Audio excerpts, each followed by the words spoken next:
Então, queridos, convido os amados irmãos agora para abrirem suas Bíblias no livro de Juízes, capítulo 11.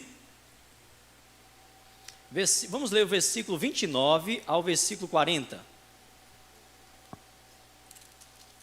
Juízes, capítulo 11, versículo 29 ao 40.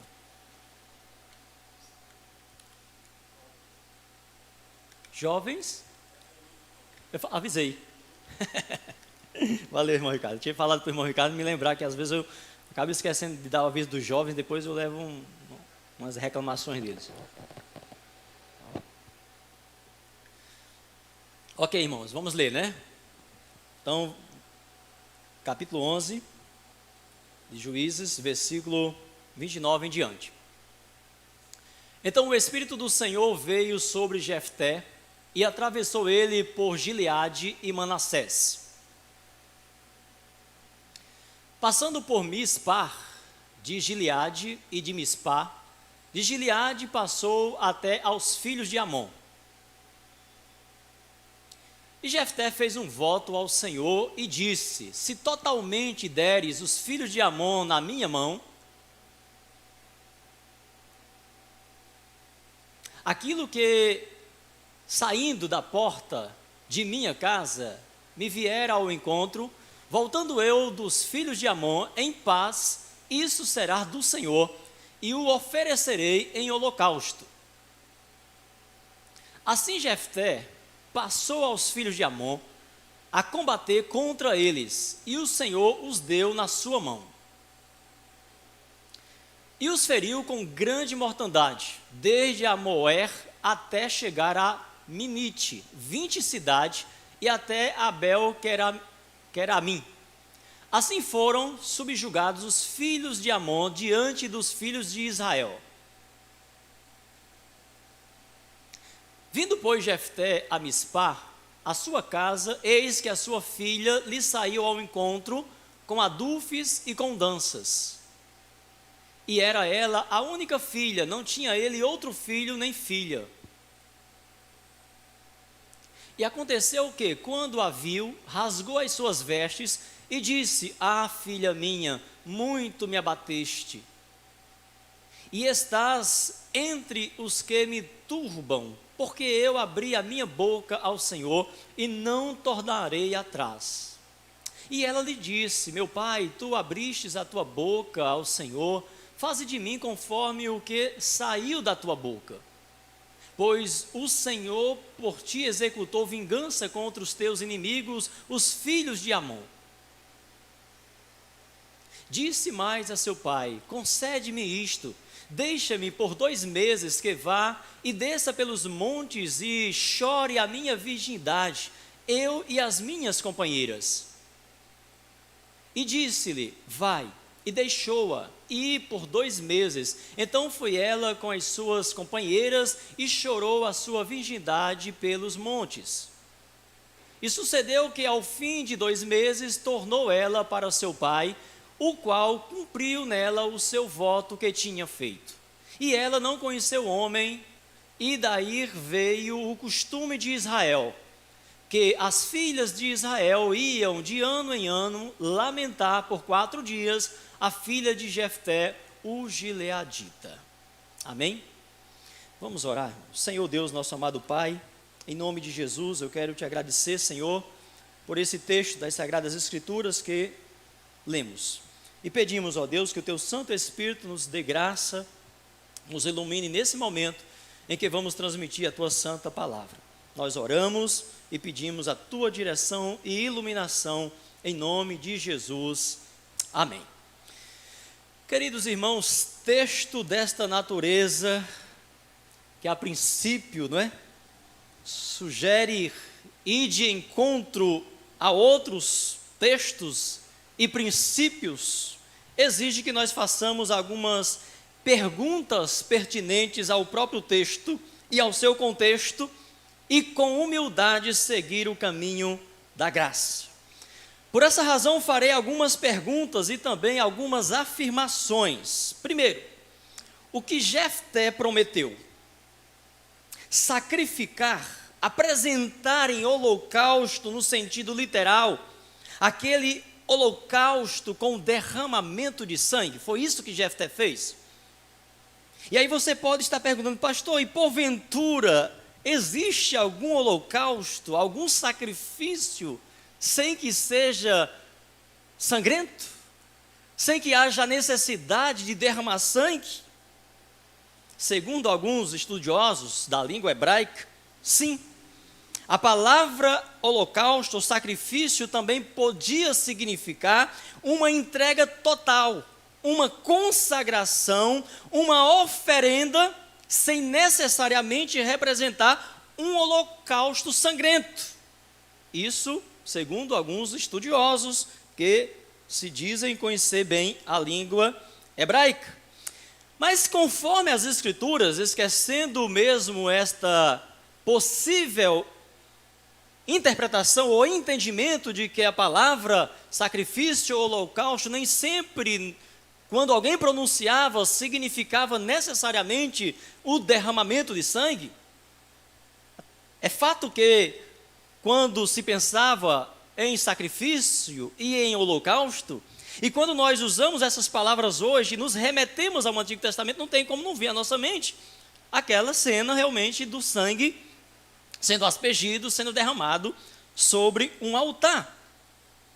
Mas, queridos, ainda conforme nós lemos no último domingo, né, nós lemos lá em Levítico, capítulo 27, os irmãos lembram da leitura, senão os irmãos podem lerem depois, nós não vamos ler para a gente poder ganhar tempo. Levítico 27, né, do 1 ao 8, nós lemos na última mensagem, lá diz que eu poderia fazer também o resgate do meu filho ou filha, apresentando um sacrifício substituto. Ou seja, se eu prometesse algo a Deus, se de repente eu me arrependesse, se de repente por alguma razão, né, eu consagrasse um ente querido, uma pessoa, então Levítico sugere que eu poderia resgatar esse ser humano, essa vida, mediante um sacrifício, mediante um holocausto, o que comunga muito bem com o sacrifício que Abraão fez, tirando o seu filho Isaque do altar e colocando ali um cordeiro. O próprio Deus diz para Abraão, olha, sobe ao monte e lá você vai oferecer o seu filho Isaque. E Abraão fez aquilo, subiu.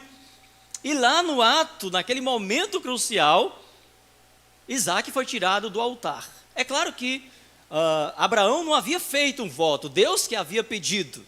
Mas o que Levítico capítulo 27 diz, comunga com a ideia de se tirar do altar algo que foi consagrado, e esse algo consagrado indicando ser uma vida humana, e sendo essa vida humana substituída por um sacrifício, por um cordeiro, ou por um outro tipo de pagamento que Levítico lá vai determinar até mesmo os valores. Para esta corrente interpretativa, o que aconteceu foi que Jefté ofereceu sim a sua filha em dedicação total a Deus, por toda a sua vida, sem que ela pudesse, a partir de então, se casar. Manteve-se virgem por toda a vida, sem conhecer algum varão. E esta foi a razão dele ter pedido, ou dela ter pedido, como nós lemos no texto, os 2 meses para estar com as suas amigas, ali lamentando, né, nos montes, certo? Então essa entrega total, ela era possível dentro do entendimento judaico, hebraico da época, ou seja, alguém poderia consagrar uma vida para que ela pudesse ser pura, santa a vida toda. E é interessante que essa questão, quando Paulo trata lá em 1 Coríntios capítulo 7, parece haver esse entendimento, né? Olha, se o pai entender que a filha deve se conservar virgem, pura, consagrada ao Senhor, então é melhor que mantenha do que casar. Todavia que casa, não cometeu o pecado. Então, se houver segurança, se houver entendimento entre o pai e entre a filha, mantê-la virgem, mantê-la consagrada ao Senhor, boa coisa está fazendo. Então, há sim uma ligação, um entendimento com esse sentido de se oferecer alguém para ser consagrado, e pode ser que, de fato, a linguagem usada de sacrifício de holocausto esteja voltada, esteja conectada nesse sentido. Mas vamos seguir. O argumento para essa tese, a gente sabe que o próprio texto, né, ele é bastante contundente. O versículo 38 ao 40, né, do nosso texto, eu vou ler aqui na minha versão, e ele reforça muito bem, de fato, essa ideia, né? Versículo 38 ao versículo 40, né? Diz o seguinte: disse ele, vai, deixou aí por 2 meses, ela foi com as suas companheiras e chorou a sua virgindade pelos montes. Olha, você percebe que ela não foi lamentar, chorar porque ia morrer, né? Porque ia ser sacrificada. Será que... não sei se eu devo usar essa expressão, Senhor Jesus. Eu vou usar, mas os irmãos me perdoem se eu estiver errado, tá bom? Entre a virgindade e a morte, haveria mais lamento? Entre a virgindade e a morte, o que haveria mais lamento? Vou lamentar porque eu não conheci varão. Não seria mais duro ou mais justo ou mais compreensivo? Vou lamentar porque após esses 2 meses eu vou ser colocado sobre um altar.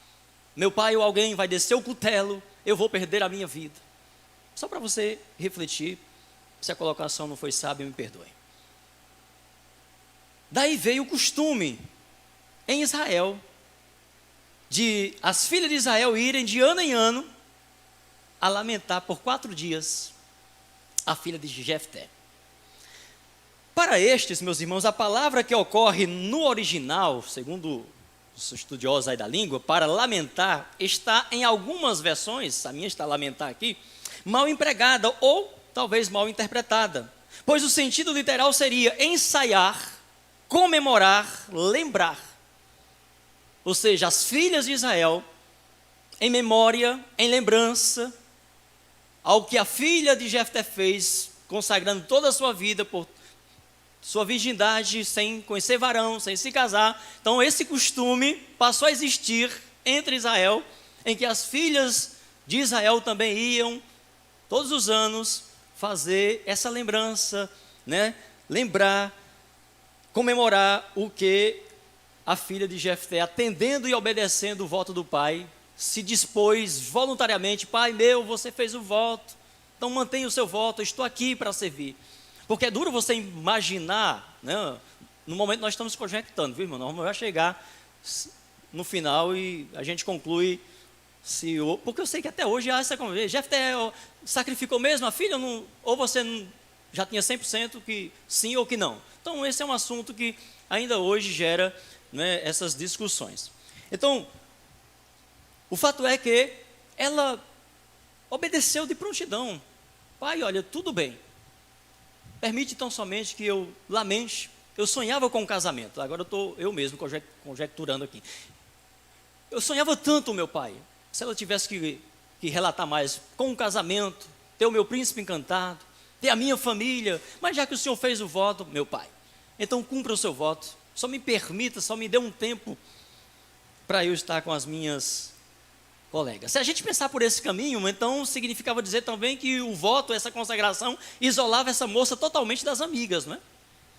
Porque se ela pede 2 meses para lamentar ou para, enfim, choramingar lá com as amigas, o fato dela não ter o direito de se casar, então me parece que se a gente for por esse caminho, então essa filha ficaria de fato isolada em algum canto, ela não teria mais o contato com aquelas que se casaria ou que almejaria o casamento. Então essas são possíveis interpretações. Então de fato, queridos, o texto diz que assim faziam as filhas de Israel de ano em ano, lamentavam, né, ou lembravam, ensaiavam ou comemoravam por 4 dias a consagração de si mesma em memória da filha de Jefté. Ou seja, as filhas de Israel, antes de se casar, ou seja, elas não eram consagradas, ou não faziam o voto de consagração para permanecer a vida toda sem conhecer varão, mas antes do casamento elas teriam esse tempo para, em memória, em lembrança da filha de Jefté, que não se casou, que foi consagrada virgem para a vida toda. Então elas que tiveram o privilégio de se casar, então ia também, né, ter esse momento de lembrança, em memória, em lamento, enfim, como que algumas traduções possa dizer. Então, por 4 dias, a consagração de si mesmo pela filha de Jefté. Por outro lado, somos obrigados também a fazer mais uma pergunta.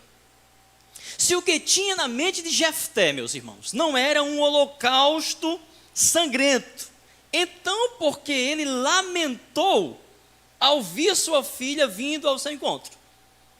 Quem ele esperava sair da sua porta vindo em sua direção depois da comemoração?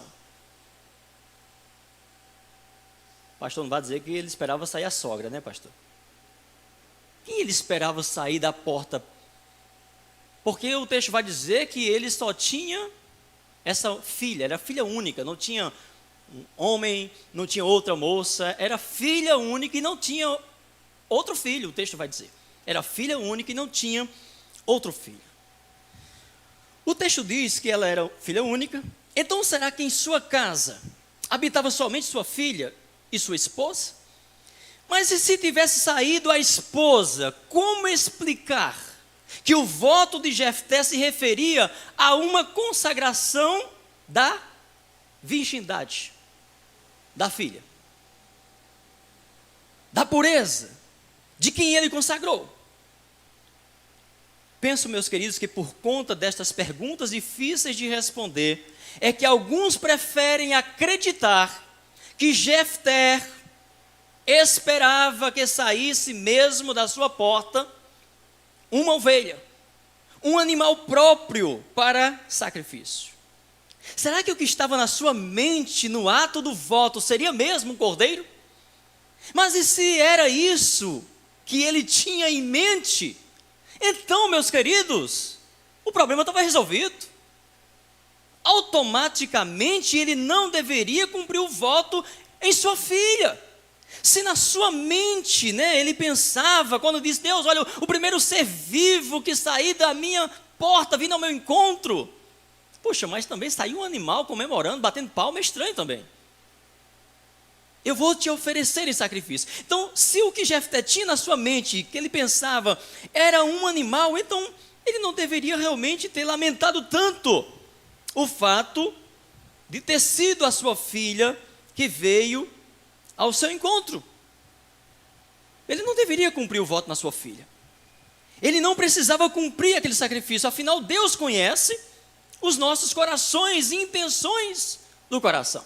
Se ele era um homem que tinha... Eu vou tirar esse negócio aqui que está me atrapalhando, viu, agora. De manhã estava me ajudando, mas agora está mexendo aqui. Enquanto eu não me acostumar com essa lupa, vai ser também sacrifício também. Então, se ele era um homem que tinha intimidade com Deus, então Deus conhecia o coração dele. Senhor, tu sabes, e no ato do voto que eu fiz, eu não esperava que saísse a minha filha, Senhor. Não era ela que eu queria, é minha única filha, Senhor.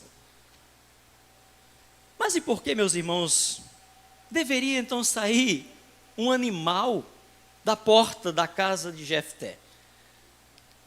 A casa dele, porventura, era um estábulo? Havia um estábulo ali dentro da casa de Jefté? Se você disser que sim, está certo, havia. Segundo os historiadores, segundo o costume, a tradição, todo hebreu tinha lá um andar inferior na sua casa, e esse andar inferior na sua casa era para guardar, preservar ali alguns animais pequenos da família. E nesse lugar, nesse andar inferior, que passava por dentro da casa alguns animais, não era de estimação, eram animais, para alimento, para o leite e tal, ou talvez até para... Então havia esse costume dos hebreus terem esse andar inferior. E isso nós vamos ver um pouquinho quando nós estiver falando lá do Natal de Jesus, viu? Questão do Jesus, na manjedoura, não havia lugar para ele na estalagem. Que estalagem era essa? Era uma casa ou era um hotel? Então nós vamos ver essa questão. O fato é que, segundo o costume da época, havia esse andar inferior dentro da casa dos hebreus. Então penso eu que o que ele imaginou realmente quando fez o voto foi que saísse mesmo da sua porta um ser humano. Não consigo imaginar outra coisa, eu particularmente. Mas talvez, meus irmãos, não imaginasse que fosse a sua filha única. Quem sabe, uma criada, um empregado qualquer. Isso eles tinham. Dificilmente uma pessoa já com um certo poder e autoridade que ele já estava tendo, não tinha algumas criadas, alguns criados, algumas pessoas ali dentro da sua casa, além dele e da sua esposa. Mas, meus irmãos, se fosse um empregado que tivesse saído, ainda assim, ele não ficava obrigado a oferecer a sua consagração total ao Senhor, desde que, conforme nós lemos lá em Levíticos, capítulo 27, ele resgatasse pelo valor devido, dependendo da idade, que o texto vai lá falar, não é? Dependendo da idade, do sexo. Por isso que nesse caso poderia sim ter saído também a sua mulher. E ele poderia fazer o resgate de acordo com o valor que a lei estipulava para esse tipo de resgate. Tanto para o sexo masculino, quanto para o sexo feminino, e também avaliaria a idade da pessoa. E o seu criado, ele poderia ser resgatado do mesmo jeito. Então, a provável razão para o lamento de Jefté, se ele lamentou, né, por ter saído a sua filha, provavelmente não tivesse lamentado por ter saído um criado, por ter saído, enfim, outro ser vivo de lá. Então, provavelmente, a razão para o lamento de Jefté é que no seu coração estava o propósito de não fazer resgate algum. E aí essa questão de não fazer resgate algum pode levar também a entender que Jefté, embora a gente já deu prova, pelo que nós lemos, que ele tinha um certo conhecimento da lei de Deus, da palavra de Deus, talvez não tivesse tanta intimidade assim. Mas que aquela pessoa se privasse totalmente de si, da vida, para ser consagrada totalmente ao Senhor. O voto, como muitas vezes falamos, pode ter sido precipitado. Se não precipitado, pode ter sido um pouco egoísta. Ou seja, ele ia consagrar, ele ia privar alguém da vida por conta de uma decisão que ele tomou desnecessária. Outra pergunta, não menos importante, seria: para o caso de que o sentido do voto fosse mesmo holocausto literal, sangrento, por que Jefté, sendo israelita, fez uma promessa dessas? Uma promessa tão fora dos padrões patriarcais.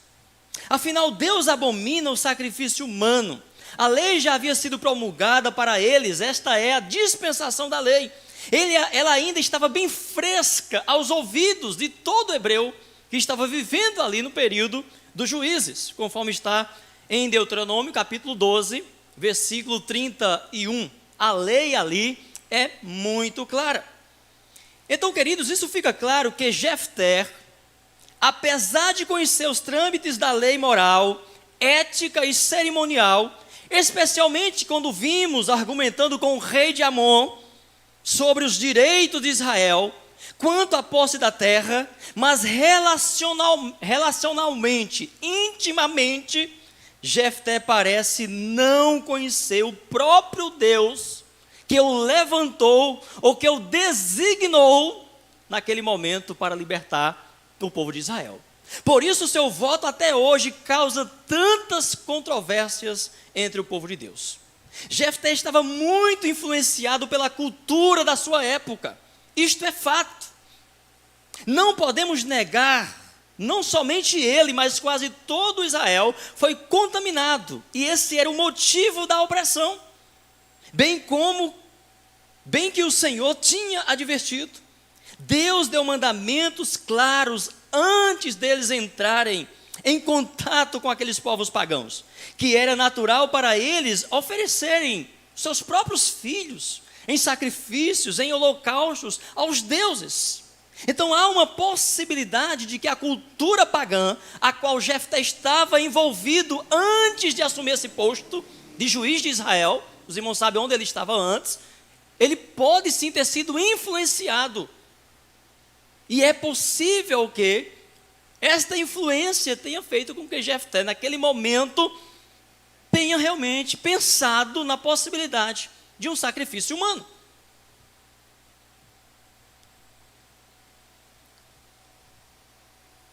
Outro fato que não podemos negar, e isso está descrito a respeito de Jefté, é que ele estava acostumado, meus irmãos, com a violência. Ele comandava, como nós lemos, um bando de homens levianos e dispostos a tudo. E como já disse, todas as religiões daquele entorno, daquela época, faziam sacrifícios humanos. O texto não fala de uma experiência de conversão de Jefté. Fala? Não fala. Os outros juízes que nós já vimos até aqui, eles tiveram um encontro com Deus.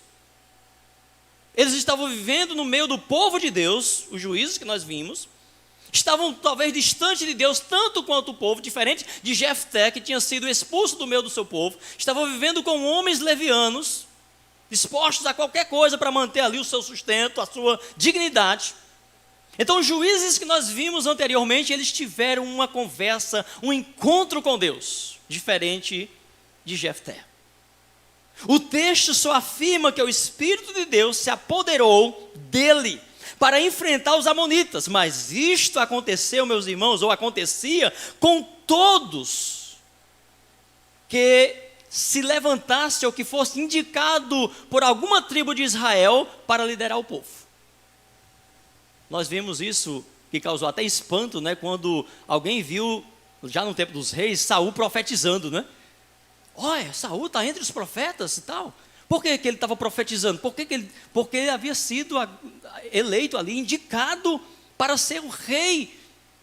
Né? Samuel já tinha ali posto as mãos sobre ele, mas o povo não tinha o conhecimento.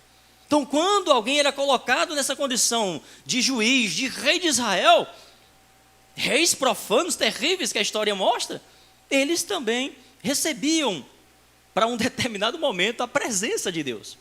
A presença do Espírito Santo de Deus, porque era ungido de Deus.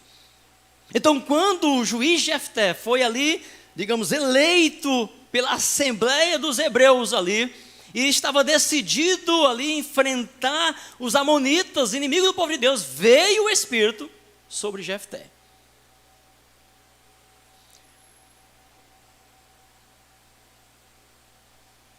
Então o Espírito veio, se apossou dele. Mas isto, como dissemos, acontecia também com outros.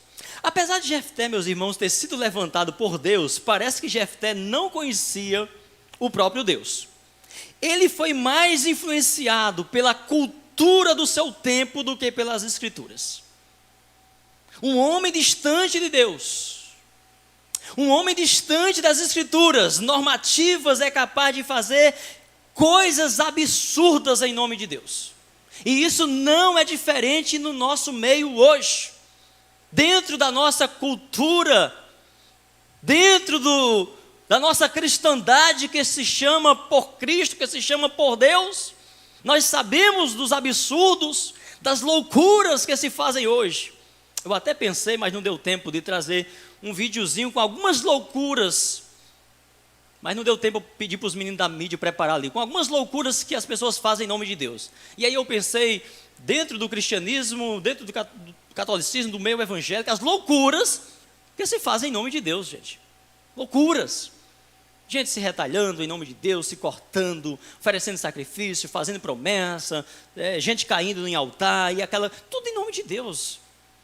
Isso mostra a falta de conhecimento, a falta de intimidade com Deus.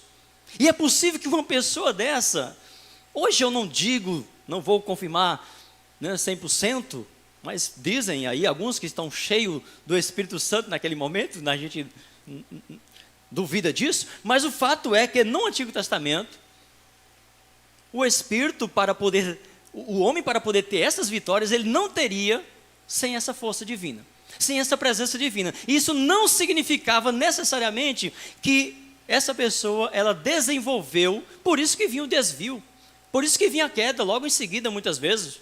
Quando a gente pensa em Saul, por exemplo, um homem que profetizou em nome de Deus, um homem que recebeu o Espírito de Deus, de repente vai estar diante de uma cartomante, pedindo agora para subir alguém de dentre os mortos, coisa que Deus abominava, que Deus condenava na sua lei, nas suas escrituras. Então, um homem distante de Deus, meus irmãos, mesmo que ele tenha tido em algum momento uma experiência com Deus, pela misericórdia de Deus ter se manifestado, para ele ser usado por Deus. Então, um homem distante de Deus, e sobretudo, distante das escrituras, ele é capaz de fazer coisas absurdas. E quantas coisas absurdas nós temos visto no nosso meio evangélico, né? Quantas coisas absurdas, né? Gente com nome de pastor, de pastora, sendo julgado por assassinato. Coisas absurdas. Pessoas que externavam publicamente uma fé fervorosa, fora do comum. Coisas absurdas. Coisas absurdas o homem é capaz de fazer quando ele está envolvido com os falsos deuses desse mundo. Conhecer a Deus, meus irmãos, é também conhecer as suas escrituras. Se você tem pouco conhecimento das escrituras sagradas, inspiradas, inerrante, infalível, você pode também fazer, ir dizer e externar muitas heresias e fazer muitas besteiras em nome de Deus e até pecar em nome de Deus.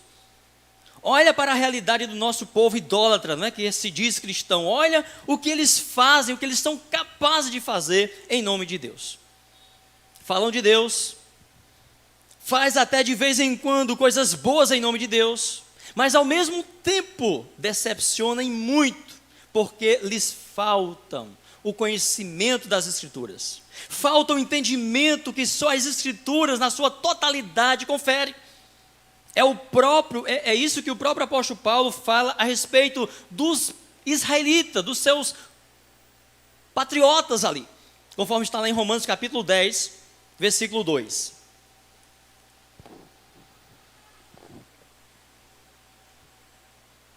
Quantas loucuras um homem faz em nome de Deus, né? Em nome de Deus matar o Deus, né?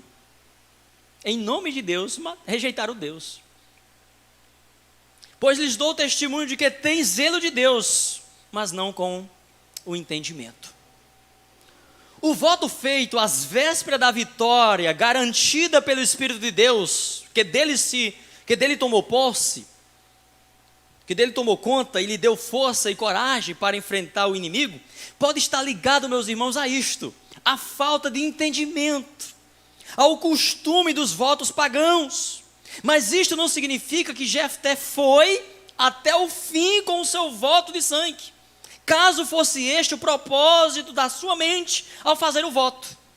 Afinal, 2 meses se passaram até que o voto fosse cumprido. E aí nos cabe outras perguntas pertinentes antes da conclusão. Primeiro, você não acha que se realmente Jefté pretendesse sacrificar sua filha, os sacerdotes daquela época, passaram-se 2 meses depois do voto, a menina vai lá lamentar a sua virgindade, o cara faz um voto, está ali no meio, no auge da vitória. Você acha que os sacerdotes lá de Siló, da casa de adoração, não teriam vindo até ele durante aquele tempo a fim de o lembrar da proibição divina relativa ao sacrifício humano?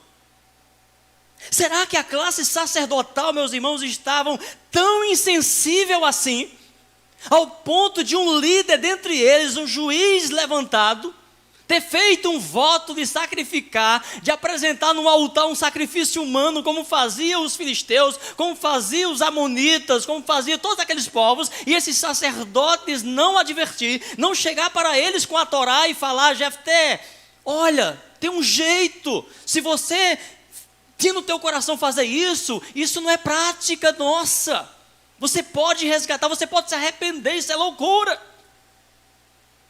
Será que eles estavam tão insensíveis assim? Nós falamos na mensagem, né, sobre Gedeão, sobre a estola sacerdotal que Gedeão fez, né? Colocou lá no pedestal, e aí nós fizemos aquele imaginário, puxa, se tinha estola sacerdotal e não tinha ninguém para vestir, então estava tão ausente assim a figura do sacerdote, ou os sacerdotes estavam tão indignos de usar aquela roupa, né, sagrada, que foi preciso colocar num ponto e acabou sendo pedra de tropeço para os filhos de Israel? Então essa é a primeira pergunta. A segunda: mesmo se o voto de Jefté tivesse sido precipitado, Levítico 5, 4 ao 6, lhe oferecer a possibilidade de se arrepender do voto. Bota aí esse versículo só para a gente ler.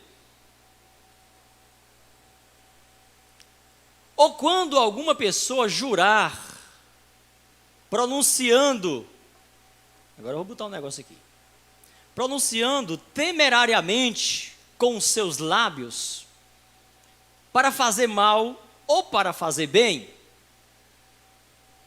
em tudo o que o homem pronuncia temerariamente com juramento e lhe por oculto, e o souber depois, culpado será numa destas coisas. Será, pois, que culpado, sendo numa destas coisas, confessará aquilo em que pecou. Ora, se ele estava com medo de repente ser derrotado, ser vencido, e achou que precisava, fazer esse voto, então vamos pensar isso. Certo? Que Jefté naquele momento fez aquele voto precipitado, porque estava com medo. Medo de não vencer, medo de decepcionar os que confiavam nele. E ele conhecia, de certa forma, mesmo que de longe, a história do poder de Deus, da ação de Deus. Aliás, ele já tinha sentido algo ali naquele momento. Então, como ele não tinha, meus irmãos, intimidade com Deus, ele queria de alguma forma lhe agradar com algo. Como se Deus fosse igual aos deuses, aos ídolos que ele estava acostumado. Então por isso que a gente imagina que ele estava contaminado pela cultura pagã, que oferecia sacrifícios, que atribuía a vitória aos sacrifícios que eles ofereciam aos deuses. Então mesmo naquele momento que eu imagino que o Espírito veio sobre Jefté, ele sentiu uma força diferenciada, uma emoção forte naquele momento, e ele sentiu coragem. Mas aí, a impregnação talvez dos costumes, o distanciamento que ele estava vivendo de Deus, e que se aproximou somente naquele momento, recebeu Deus naquele momento, aí a cultura impregnada, a religiosidade pagã na sua mente, talvez tenha feito com que ele venha fazer esse voto. Então prova que ele não tinha talvez essa intimidade com Deus e queria agradar a Deus, assim como os pagãos agradavam os seus deuses. Então havia muito mais, meus irmãos, de uma alternativa para Jefté não oferecer o sacrifício de sangue de sua filha, caso esse fosse o teor do voto que ele fez, já que isso era comum na cultura idólatra da qual ele estava contaminado. E como já vimos também em Levítico 27, do 1 ao 8, havia ainda a possibilidade de Jefté redimir a sua filha mediante o pagamento ou de um resgate. Mesmo assim, Jefté recusou essas opções. 2 meses de reflexão, 2 meses de oportunidade, enquanto a sua filha lamentava lá pelos montes a sua virgindade. Terceiro, quando a filha de Jefté foi lamentar por 2 meses, aí a gente até falou, mas vou reforçar. Ela lamentou a sua morte iminente ou a sua virgindade perpétua? Versículo 38 que nós lemos, tudo nos leva a crer pelo texto que foi a virgindade que ela lamentou e não a sua morte. Quarto, teria o autor da carta aos Hebreus, capítulo 11, versículo 32, mencionado Jefté como um herói da fé, se o mesmo tivesse contrariado toda a Escritura, oferecendo um sacrifício humano como faziam os pagãos, e mais, será que nenhuma repreensão ele teria recebido pelos sacerdotes ou por alguém que se levantou depois dele? Será que não teria acontecido alguma menção depois daquele fato? Nenhum profeta teria mencionado, olha, não faça. Vocês vê, a gente percebe, que quando a gente lê sobre, por exemplo, o Saul, Saul foi leviano e tudo, o Hebreus vai mencionar lá negativamente, olha, não seja como Saul, que foi leviano e tal, que trocou a sua primogenitura por um prato de sopa de lentilha e tal. Será que, olha, não seja como Jefté, que cometeu a loucura de sacrificar a sua própria filha? Olha, então são questões para a gente pensar e fundamentar a nossa convicção no texto sagrado. Em conclusão, então, Jefté não prometeu matar sua filha. mas a dedicou ao serviço de Deus, o que envolveu o desafio notável da sua virgindade perpétua. É o que diz o versículo 39, que ele levou a cabo o seu voto. O texto diz lá, não diz? Ele levou a cabo o seu voto assim que ela voltou, mas não há nada adicionado na sequência dizendo, e ela morreu. Ele deu cabo ao seu voto, mas não há o adicional de que ela morreu, ou seja, de que ela foi sacrificada. Ao invés disso, diz que ela jamais foi possuída por varão. Então você percebe a ênfase nessa questão dessa consagração total, em que ela realmente não iria se casar, não iria conhecer varão. Então o texto dá ênfase que Jefté cumpriu nela o seu voto, e ela jamais. Ora, o texto responde, irmãos, a gente às vezes que faz confusão. E ela jamais conheceu o varão. Esse jamais indica que ela viveu. Ora, não tinha necessidade de o jamais conhecer o varão se ela tivesse sido oferecida naquele momento em holocausto. Jefté cumpriu o seu voto. Assim, porque a sua filha viveu o resto da vida como uma virgem. Por que eu estou dizendo isso, irmãos? Se você for ver na internet, você vai ver muitas afirmações de que ela foi sacrificada mesmo. Porque ela foi morta mesmo. Então, nós estamos fazendo essa colocação mediante a nossa convicção no texto bíblico, mas tem muitas pessoas, e eu creio que é possível que entre nós aqui tem irmãos, né, que creem assim. E, bom, se eu conseguir com essa palavra tirar a sua dúvida ou colocar um pouco mais, depois a gente pode conversar. Porque é possível que houvesse. Eu confesso que muito tempo eu ficava realmente nesse dilema.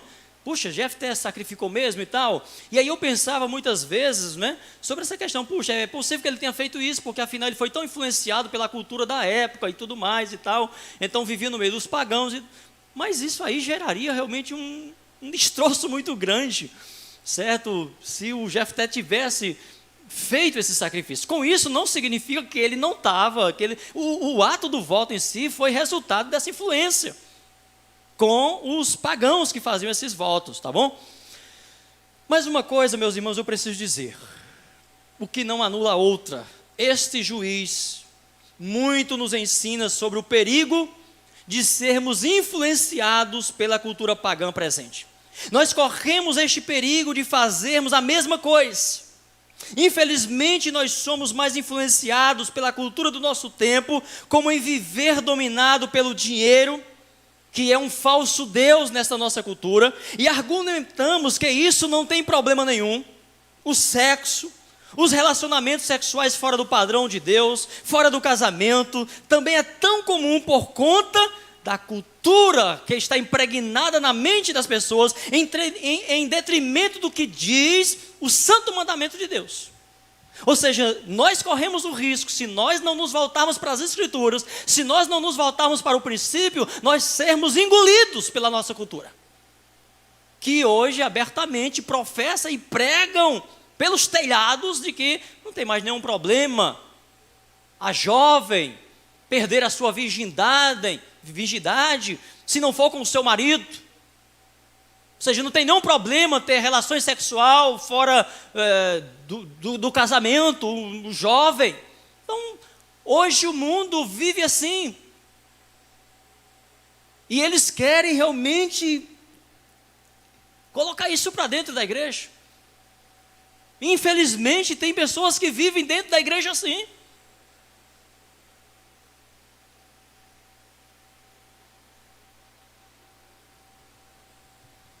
O lamentável, meus irmãos, é que a gente se apropriou e se acostumou com a cultura do nosso tempo mais do que com as Escrituras.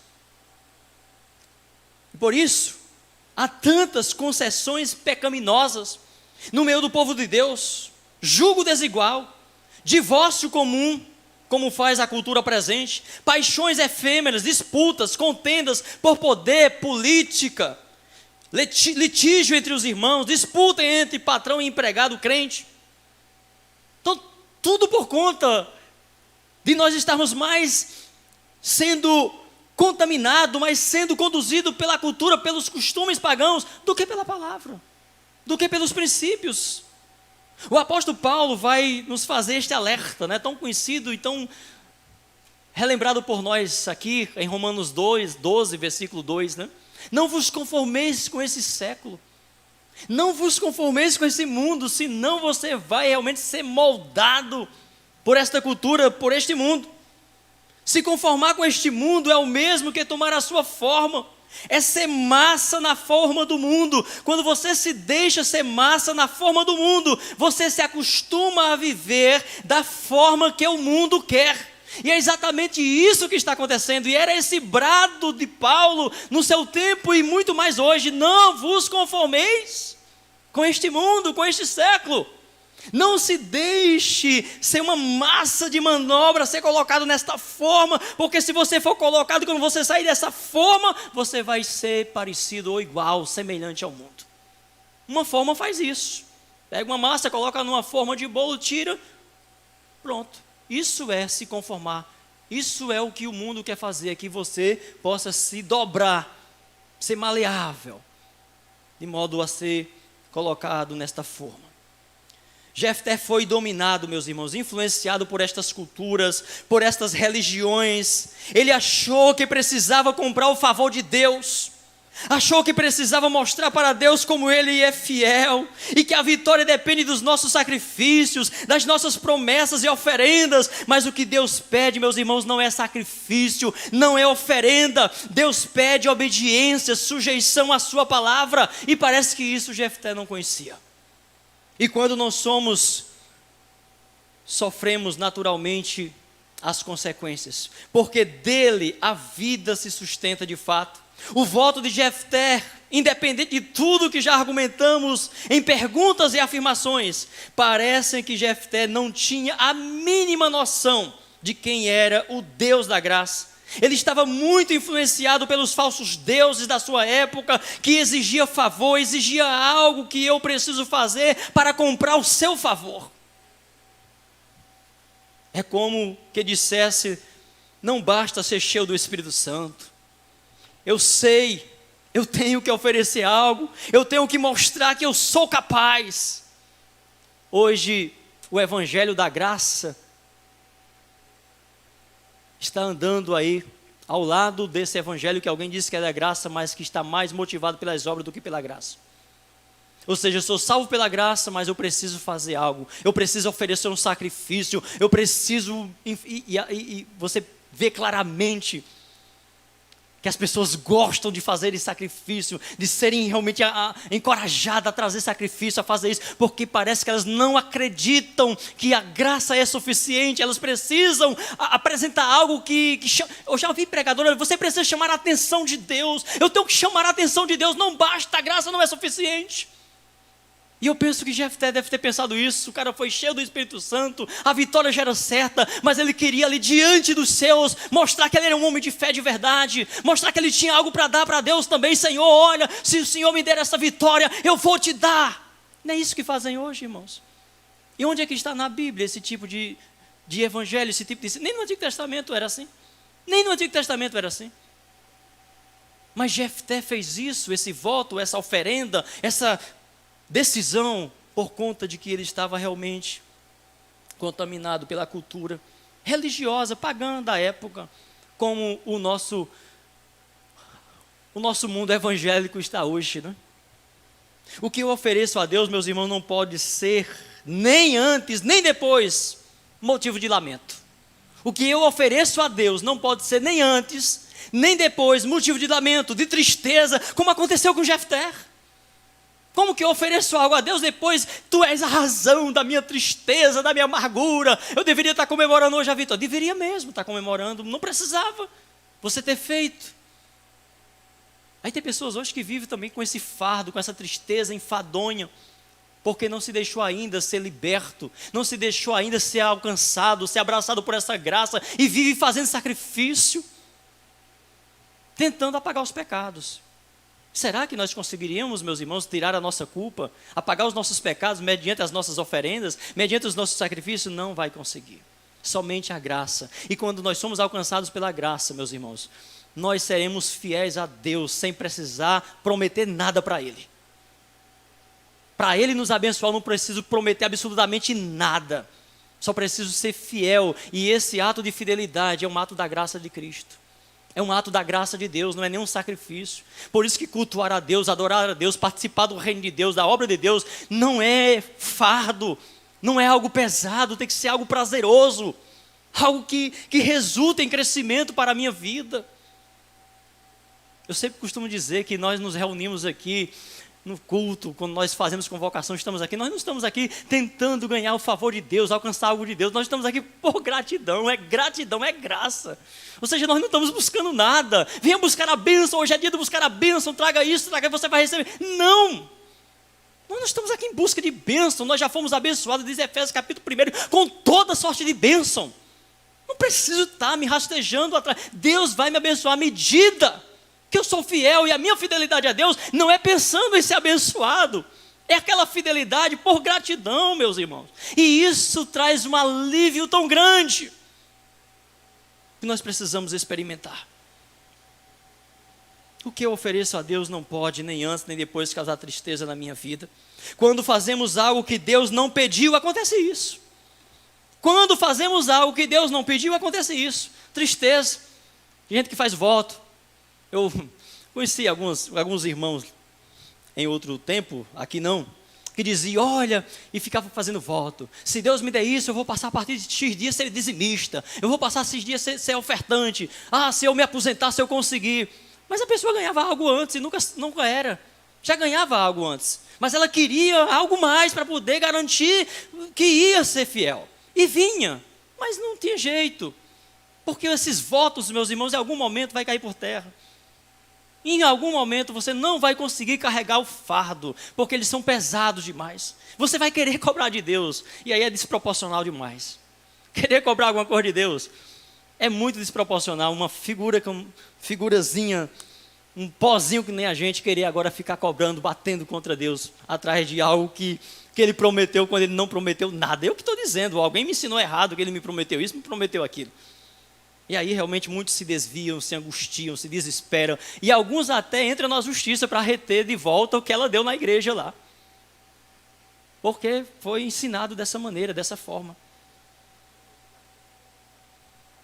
Então quando entregamos, meus irmãos, nosso dízimo, nossa oferta, não por fé, não por convicção e obediência às Escrituras, vai acontecer isso também.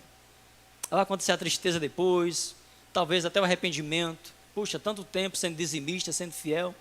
Foi que eu fiz, tanto dinheiro que eu entreguei. Não era resultado de uma convicção, de uma gratidão. Por isso que a gente aqui dá toda essa liberdade, né, para que seja por convicção, seja por prazer, seja por alegria mesmo, de ser pleno, de ser inteiro, né? Deus não é assim, meus irmãos. O Deus que se revela a nós na Bíblia é um Deus de graça. É o Deus que deu a vitória de graça, mas Jefté não entendia, não compreendia esse Deus de graça, e por isso ele acabou cumprindo a sua promessa, porque ele devia ter um certo medo de Deus, porque o favor de Deus deveria estar com ele por causa do seu sacrifício. Mas vemos na Bíblia, no Antigo Testamento e também em Jesus, que Deus é um Deus de graça, que Deus é um Deus que já nos salvou, que já nos libertou. Agora nós nos disponibilizamos, porque fomos salvos por gratidão a Ele. Nosso dízimo, nossas ofertas, não é uma maneira, nenhuma forma de barganhar com Deus. Eu tenho que fazer isso, eu tenho que pagar porque eu prometi. Deus vai me castigar se eu não fizer isso. É somente pela graça. E aí, normalmente esses votos feitos e por conta da impregnação do Deus pagão, então gera esse medo. Nesse medo a pessoa quer pagar de qualquer jeito.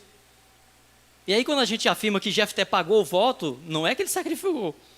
É que ele ele poderia ter resgatado a filha, se ele quisesse, se ele lamentou. Talvez ele sonhasse ser avô. Talvez ele sonhasse ver ali a sua filha feliz no casamento. Mas agora ele fez aquele voto, e ele não tem o que cumprir, eu vou até o fim. Mas a lei oferecia a ele a oportunidade de ele resgatar a filha dele. Mas ele parece que era egoísta e tinha medo, talvez. Ah, não, se eu fizer isso, Deus me deu a vitória, vai que vai acontecer alguma coisa comigo, enfim. Então preferiu seguir em frente. E a filha permaneceu toda a vida.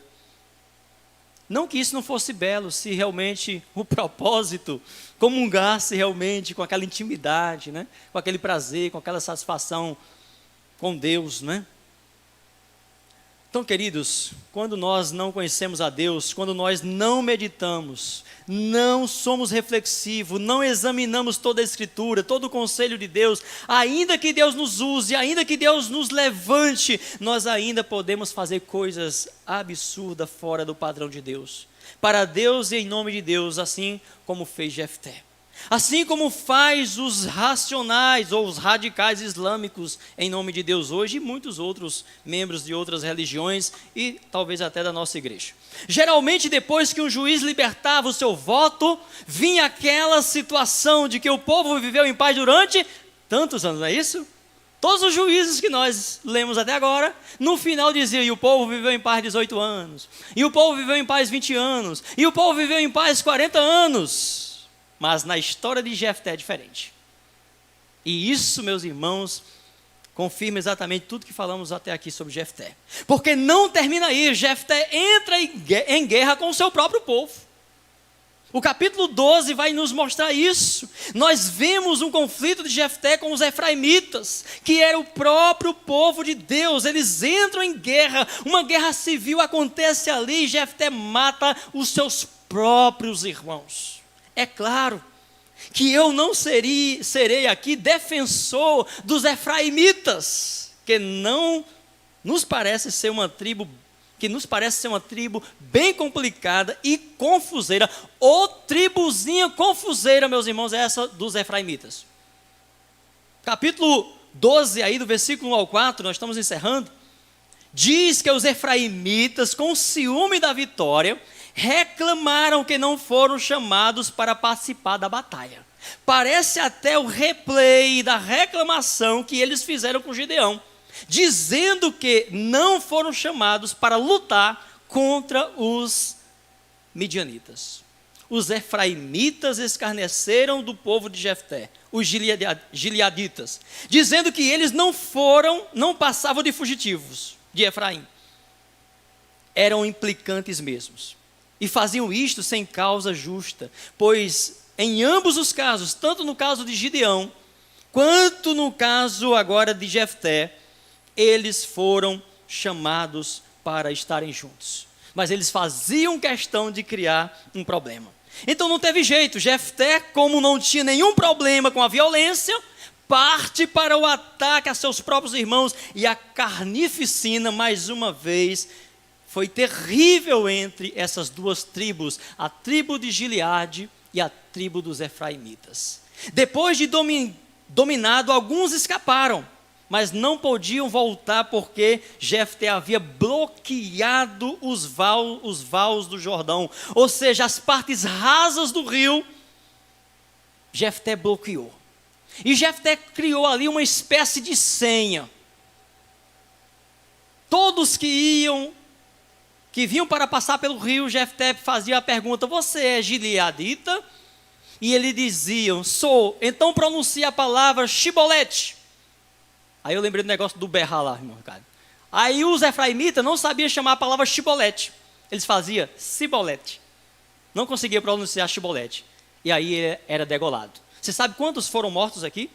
Quantos foram degolados nessa matança? 42 mil efraimitas foram mortos nessa travessia do rio. Jefté era realmente um juiz sanguinário. Eram efraimitas, da tribo de Efraim, filho de José. 42 mil de seus compatriotas. É terrível, meus irmãos, quando há rivalidade entre o povo de Deus. O sangue dos efraimitas juntou-se ao sangue dos amonitas. Até mesmo os pontos altos da história dos juízes registra em Juízes essas manchas tão desagradáveis. O texto termina dizendo que Jefté liderou, mas não houve paz como todos os outros juízes. E assim encerra a história desse juiz. E por isso, meus irmãos, que a partir de domingo, nós vamos ver que juízes eram imperfeitos, os juízes não conseguiam realmente estabelecer o propósito que Deus tinha, os reis não conseguiram. O rei se durou até unido ali até Salomão, depois veio a divisão do reino, depois Judá foi para o cativeiro, depois Israel foi levado também pelos sírios, e finalmente entra os 400 anos de silêncio. Porque durante toda a história do Antigo Testamento, começando desde a chamada de Abraão, e toda aquela travessia até chegar a esse período que nós estamos estudando do juízo, depois dos reis, depois do tempo de silêncio. Era justo que depois de tanta luta, que depois de tanta manifestação graciosa de Deus ainda aqui no Novo Testamento, Deus encerrasse, passasse ali um selo e dissesse: olha, vou deixar vocês por um tempinho aí. E aí passou os 400 anos. Então por isso que a partir de domingo nós vamos estar quase que, mas não, uma sequência. Não digo uma sequência porque nós não entramos nos reis de Israel, né? Porque é nos reis de Israel que encerra o período bíblico e entra o interbíblico, que é os 400 anos. Por isso que a partir do domingo, a primeira mensagem, a gente vai estar falando um pouquinho sobre essa questão, tá bom? Deus abençoe, meus irmãos, vamos ficar de pé para nós estarmos orando nesse momento. Pai querido, Pai santo, muito obrigado, Senhor, por tua graça, por tua misericórdia, obrigado por teu amor, por teu cuidado com nossos amados irmãos e irmãs, obrigado pelo Senhor dar quietude, pelo Senhor dar no coração de cada irmão o desejo, Deus, de poder estar sentado aqui na tua casa, aprendendo da tua palavra. Sabemos que muitas vezes, ó Deus, nós somos acometidos por uma inquietação natural da nossa humanidade, e é gracioso, Senhor. Hoje, nesse tempo que nós vivemos, é gracioso poder estar na tua casa, poder atentamente, como vejo os irmãos estarem ouvindo a tua palavra, Senhor, e que a tua palavra, Pai, seja o alimento, seja o fortalecimento da vida de cada irmão, de cada irmã, de cada família aqui da igreja, Senhor.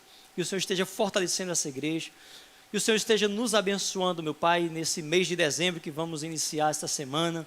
Teu Espírito Santo esteja iluminando as nossas mentes, as mentes dos irmãos, daqueles que vão ter a oportunidade de estar pregando, e o Senhor possa estar usando como instrumento em tuas mãos, para estar fortalecendo a nossa fé. Abençoa nossos amados irmãos que se encontram em casa nesse momento, que o Senhor esteja fortalecendo a fé de todos eles também. Que o amor de Deus Pai, Deus Todo-Poderoso, que a graça salvadora de nosso Senhor Jesus Cristo, a comunhão e as consolações do seu Santo Espírito, seja com todo o povo de Deus, desde agora e para todo sempre. Amém e amém. Sente-se, meus irmãos, com oração silenciosa, o culto está encerrado.